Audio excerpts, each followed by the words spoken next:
దీనిని 1993, 94లో ఏం చేశారంటే దీనిని ఐడెంటిఫై చేయడం అన్నది జరిగింది.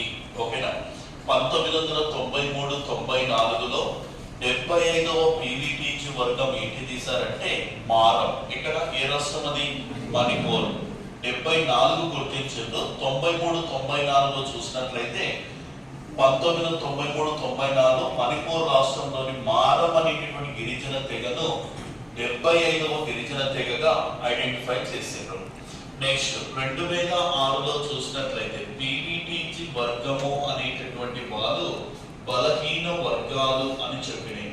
బలహీన వర్గాలు.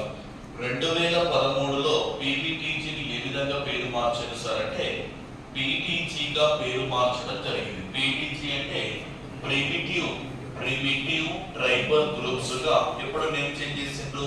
2013 అని గుర్తు పెట్టుకోవాలి. ఓకేనా? ఇది మొన్న రీసెంట్ గా తెలంగాణలో గ్రూప్ 1 ఎగ్జామ్ జరిగింది. అందులో ఈ బిట్ వచ్చింది చెప్పింది. మీకు మోడల్ క్వశ్చన్ కూడా